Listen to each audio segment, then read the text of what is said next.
Next up, we have Ralf Weber of Nominum. Ralf.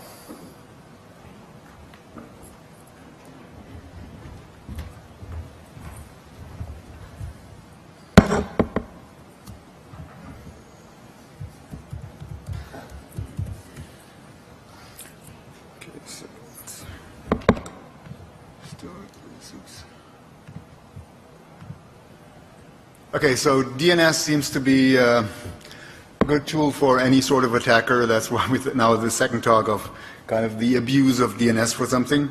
And I'm going to talk about DNS amplification attacks. And this is actually not a news thing. I mean, we've had some talks at NANOG 56, and there was some work done on how we could defend from these, mainly from authoritative servers. And resource rate limiting has been implemented now by pretty much most of the major software vendors. Our version came out last week. So that's sort of a done deal, and I think from speaking to people here that the large attacks on the authoritative, while there are still attacks, they are probably not to that level that they have been. So the DNS amplification was used for the largest OTDs at all, and the open resolvers have been a problem, and providers worldwide see attacks on these resolvers. So just a quick introduction on how it works. Basically, the attack relies on the fact that you can spoof the IP address. You use UDP because there's no kind of whatever connection set up, so you don't care. And you have a small packet, and then that generates a large answer. And most of the stuff that people were using and are still using are any queries, which is give me every record set that you have for that name. And especially at kind of the top of the zone, these are usually large records. Sorry. And when you look at that, how it looks, if you are doing that with a DIG, you basically, in that case, I used ISDORG because that's one of the things that has been used. And you receive something like 3K records for a query that is 50 bytes or something like that. And if you then do the math for that, you can generate, with a relatively low, say, of home connection, a relatively large amount of traffic, and you can pretty much fill up a gig pipe by using a few home connections. And a botnet that just requires a couple of, well, say 20 or 30 people are actually using these queries is pretty easy to get and also pretty cheap to rent probably. And if you have a few thousand of these connections, you see the attacks that we saw with Spamhaus. And these attacks, as I said, are not new, but they are ongoing, and they are also changing a bit. So as I said, the initial stuff was mainly focused on authoritative servers. And resource rate limiting, now that it's deployed by lots of people, kind of make that go away. Because the attacker, I mean, if I don't have a kind of simple target I can use, I'm going to choose the next target that is simple to use. And some of this other work is there then shifts the focus from the authoritative to the open resolvers. And I talked with a couple of ISPs who said, well, we have open resolvers because we don't know the IP address and what have you. And then they've gotten these attacks, and then they, well, were a bit more open to kind of limiting the access to their resolver to only allow them for their customers. And so these then led to ISPs with having the resolvers locked down to their own customers, so everything was good, and they were still seeing the attacks. So what is actually happening? A lot of the open resolvers we see out there are actually not open resolvers at all. They have no idea how to resolve. They don't traverse to the root or what have you. What they do is they simply DNS proxy. And that's how it looks. So the attack that we see at lots of ISPs at the moment are utilizing mostly broken gateways or wrong setup home gateway boxes or wrong setup DNS servers on the internet.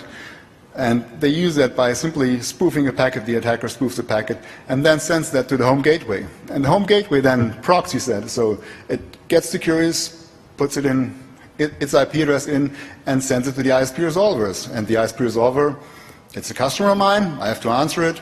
So answer sends the packet back to the home gateway. The home gateway says, okay, I got this, I'm going to send it back to my client, which is the victim. And the victim then kind of gets overwhelmed with traffic. So how did we figure that out? As I said, we had kind of lots of reports from our customers that had that problem. And we then looked at other stuff, and we found the Open Resolver project, which is a real good site that keeps track of these things. And they recently kind of tried to fingerprint or send the chaos query that identifies the name server, and they, well, then produced a report on which software versions were used, and we found out something like nearly 500,000 Ventures resolvers. So we sell our software, and it's not cheap, and I was a bit surprised because either someone's stealing our software, or if we have really sold that much, what I'm doing here, not lying on a beach in Hawaii. I mean, so something must be going on. So we tried to figure out what was going on. And as said, customers restricted the access, so there must be something else. So I set up a simple experiment with some of the resolvers and created a domain that didn't have anything in it, but had one name service that I can then actually look at the traffic coming in. So I sent a unique query for an IP, that's just an example there, and then I looked at the traffic on the name server and found out, well, the IP address that I'm receiving, which in that case is the client address, is not the IP address of the actual open resolver. And the reason is because it's one of these open proxies. And this was the way how attacker used that. And they also kind of switched the attacks from, initially it was kind of all, because they were coming from the authoritative side. And on the authoritative side, the interesting targets are, well, the people who deploy or may deploy DNSSEC and have large record sets. But as soon as they switched the attacks, they kind of got into other addresses because these names were known to be used in attacks. So they set up sort of their special records. And they just did a query. So they didn't care about the DNSSEC, they just cared about the amplification. And what we also found there, and we also, some of the example we'll see later, there were some people who might have a bit problematic understanding of DNS when setting up records and zones. Something like, even if kind of MX or A records for mail exchanges might be a good thing to have more than one, maybe 250 is not a good number to have.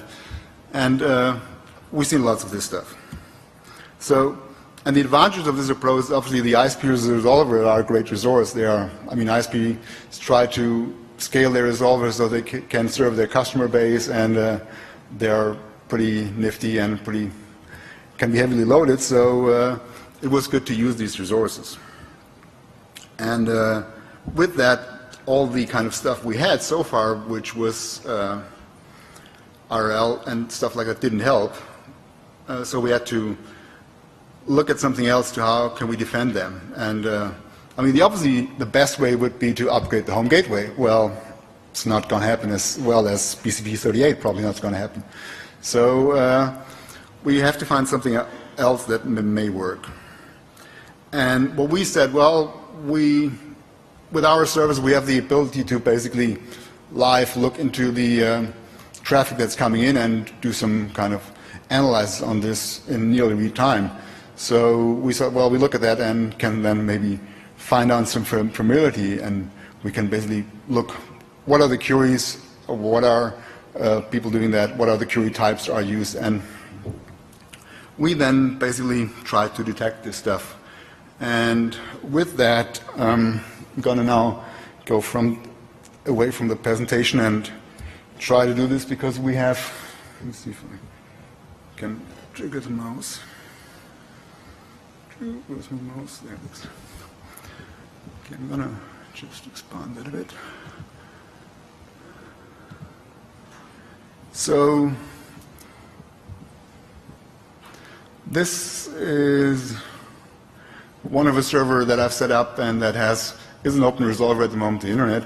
And what I'm going to try now, I'm going to ask it for the top domains that it has been asked in the last hour that have a response size, so where the answer was larger than 1K. And there we go. So if you see top domain is irlwinning.com, then we have fk.com. IC.org still is kind of active. We have a pointer, probably an ARPA address, and we have .dot. And if you look at that now to actually see what the names and query types of that were, oh, that's probably 10 minutes, that's not enough. Oh, we have okay. So you see most of them are still using any, just because you can get as much stuff in there as possible. The PTR probably now get left over. And if we look at what these domains are now, I'm just going to try this one.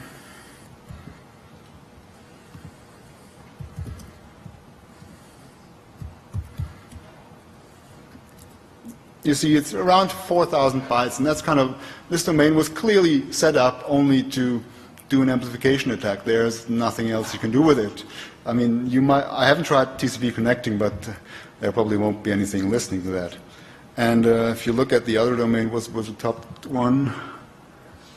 This one.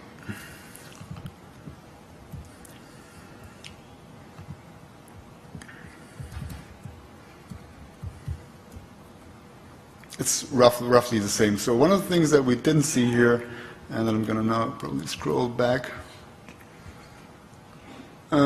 This pointer record also kind of was brought to my attention, and if we do that, okay. So that's 12K. Now this isn't an issue with most server implementations because the implementers seem to be sensible and limit the output they give with UDP to around 4K.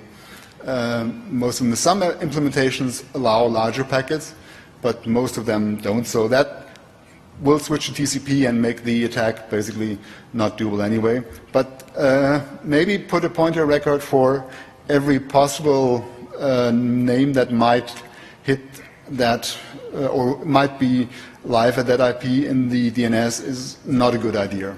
So 12K packets for a simple pointer to me seems just too much. And another interesting domain I saw that actually got me scratching my head a lot was where, oh, we don't have it. Oh, it doesn't appear anymore.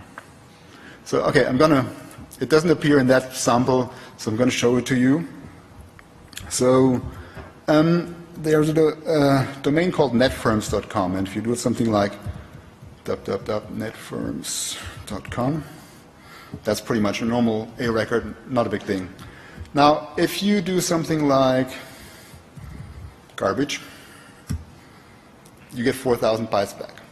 And this is pretty much for every garbage for that domain you do. And that's why we see this in the text, because that's probably a misconfiguration or a software that is wrong. I've tried to contact them. I haven't got anything back from them. So if somebody knows these guys, please tell them to fix their servers. Because anything you do that, you simply get back these 4,000 domains. And this is ideal because that is exactly at the point where you're still using UDP and not switching to TCP. So that's, and I call these dual use domains because they have a legitimate purpose, but, well, they also have things an attacker can use. So that's, okay, let's go back to the presentation, if I can manage to find my mouse.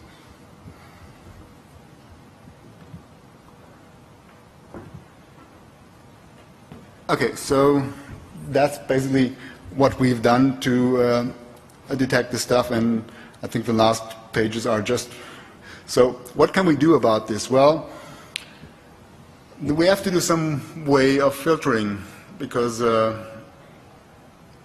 we don't want to actually be the cannon or the ISPs, or don't want to be the cannon to kind of shoot someone down. But it's not like RL where you can say, well, basically for that customer I'm just going to deny him now to basically query me with that record or with other records. So we have to be careful of what we do there. at the moment, still, most of the stuff that you can do, but I'll guess that will change, is filter or put rate limitings, if you can, on any. But as said, this will probably change in the future, because once attackers detect that their attack is no more effective, they go away or they change the attack. I mean, what we've seen when we work with our customers, as soon as you kind of block a domain or annex domain a domain, they notice that and they go away. They might come back with another domain the next day, but the attackers seem to actually also monitor how effective their attacks are. And I mean, other stuff has been said before. What can we do? Well, we have to maybe do reputation lists. We have to maybe filter on them, and we have to get people to, I mean, truncate. We don't see, I mean, dropping the packet at the ISP level as a, if you are a resolver to end clients, is not as bad as dropping the packet on the authoritative server. It's still bad, so we should do truncate, because these attacks, and there has been some word confusion. Some people describe them as reflection attacks.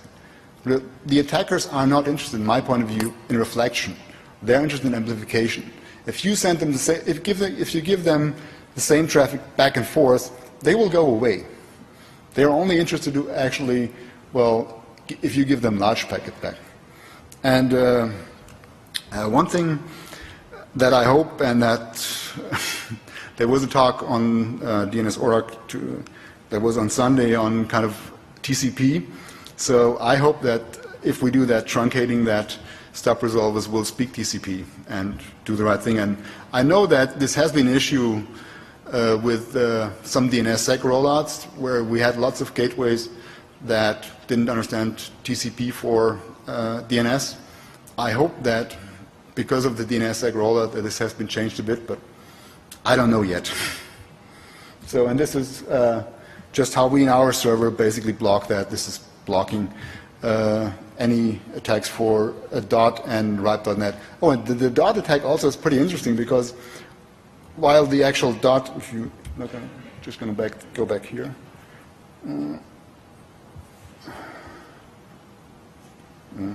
Where is my mouse? There it is. So if you do dig .any, it's 1,600 bytes, so it's not that much. But keep in mind, the actual packet that you need is just 45 bytes. So it's the smallest possible DNS packet that you can have, and that's still a good amplification factor. So now I need to find my mouse again.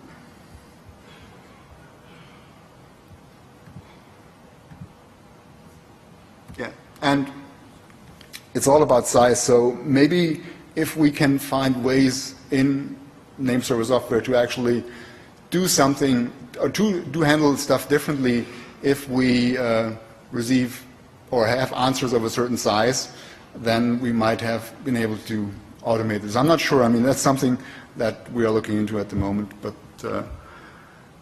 and the thing that we don't need to miscount is attackers will change when we are basically doing defenses against these attacks. And yeah, I think the rest is pretty much the examples you had. These are other stuff that you are root. Okay, so what I think we should do, we should really try to do some rate limiting. At the moment, if we have that on names or name and FQDN or some reputation lists, even kind of sending back NX domain, if you don't have the ability to do rate limiting yet, might be a good idea. But you only have to do that for names where you are sure this is something that is bad. So if it's something you don't want to actually send back NX domain for IC.org or ripe.net or something like that. But if you are sure it's something bad, then maybe sending back NX domain, if your resolver only supports that, might be a good idea. And as said, maybe we should really rate limiting based on answer size, and that's something that we are looking into, and maybe I can talk to you about that later or in a couple of years. So that was all I have. Thank you. Questions?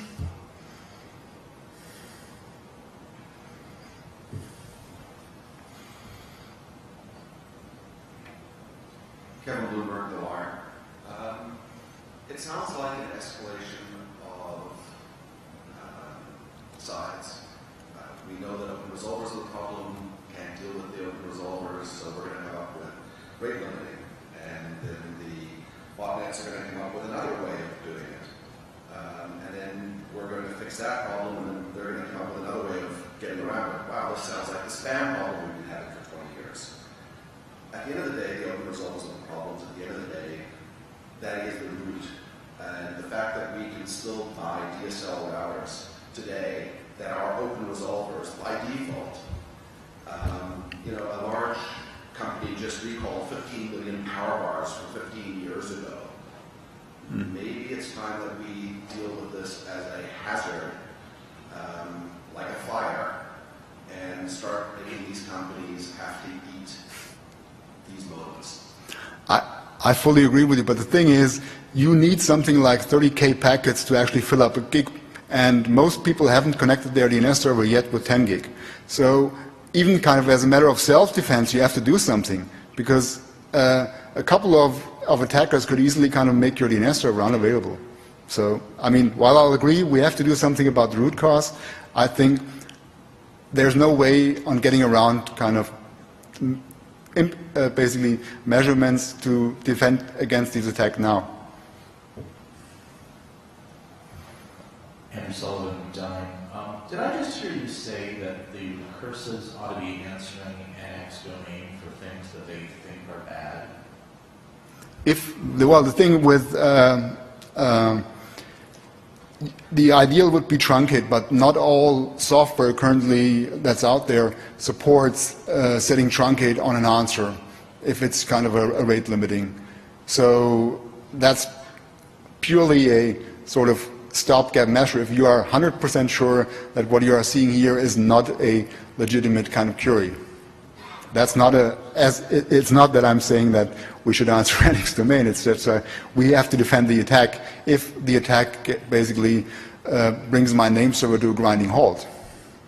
Or resolver. But if your name server, I mean, if what you're saying is I have 100% certainty that this is not a real query.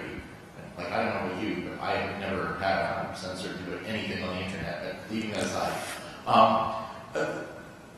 Then just don't answer it. I mean, if you really have that kind of certainty, you just wouldn't answer. I recognize that there's a potential cache poisoning problem there too, but that's a little... No, well, for the resolver, there's probably not the cache poisoning, but there's a problem.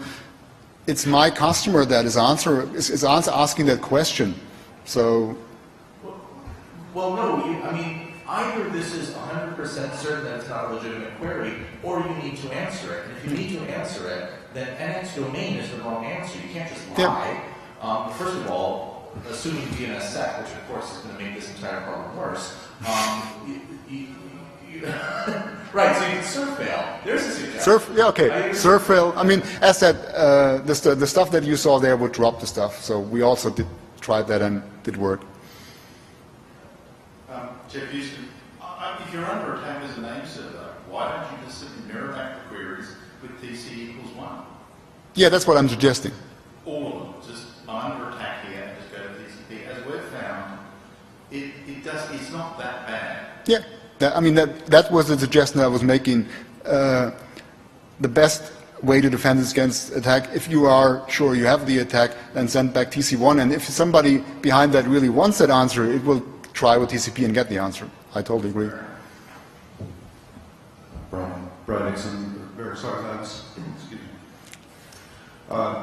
The question about being able to filter at the network level, I think if you look at where the residential open resolvers proxies are, you could probably put filters closer to them on inbound traffic on port 53 as a destination that would prevent any of the open resolver proxies from ever seeing those packets.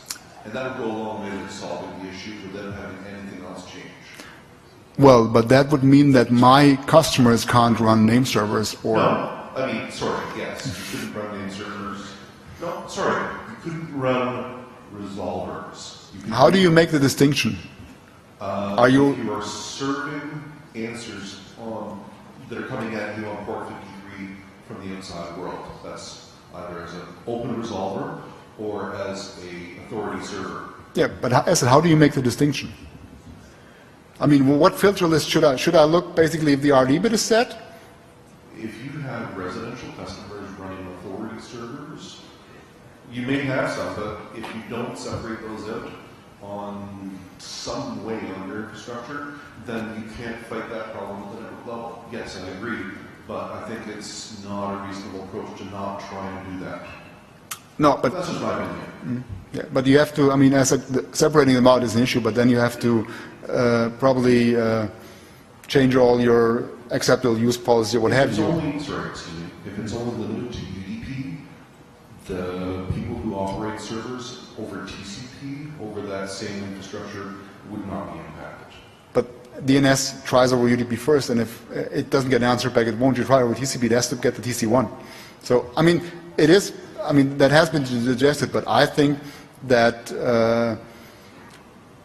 if people want to do that, they have to do some precise kind of looking into the issue on kind of their SLAs or whatever acceptable use policies before they do that. So, right, but we're not saying that it wouldn't work. We're just saying it falls into the policy domain. yeah.